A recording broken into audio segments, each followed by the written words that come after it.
So fistulas are an abnormal tract, like communication between your anus or a lower rectum with your perianal skins. Surgery is the mainstream of treatment of perianal fistulas. The spontaneous healings are quite rare, and at times of waiting for it, there are some rare cases when inflammation becomes worse, and so also rare cases of overwhelming pelvic sepsis required surgical emergencies. So therefore, most of the non-Crohn's fistula require surgical treatment.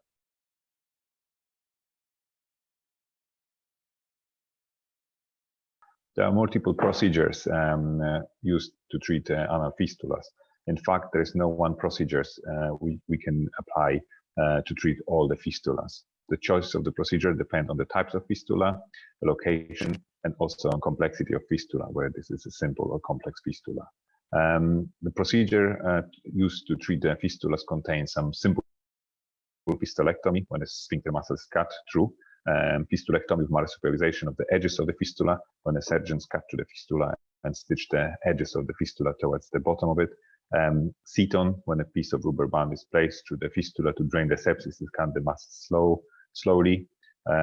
Advancement flap, when a piece of healthy tissue is placed inside the fistula to close the opening, and also more novel technique like fistula plugs, VATS, which is a video-assisted fistula treatment, or lift, which is ligation of intersphincteric tract. All of this surgery are specific indication and contraindication and their own successful rate, which will be discussed with you when you meet your surgeon.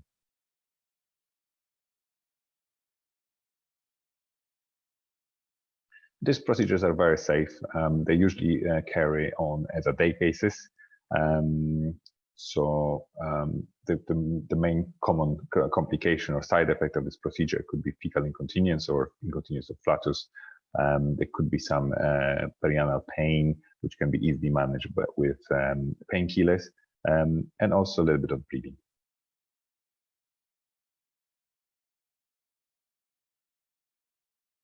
So the surgery by themselves is not painful, as is carried on under general anesthesia.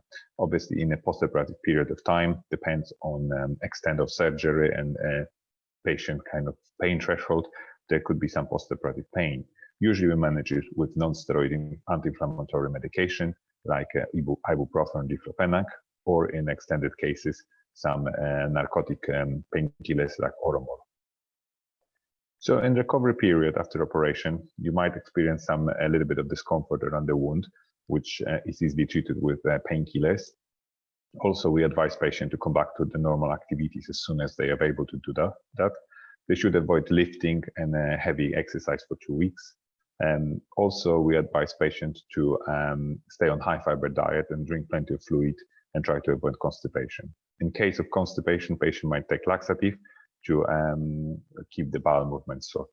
Finally, in terms of hygiene, we suggest 15 minutes warm bath, 1 to 3 times a day, and also after each bowel movement.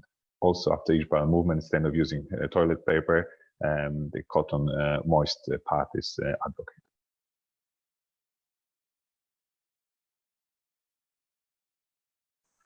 Unfortunately, fistulas can recur. The recurrence rate depends on the type of a procedure which was used to treat the fistula, the complexity of fistula. Unfortunately, the complex fistula have a higher rate of recurrence, as well as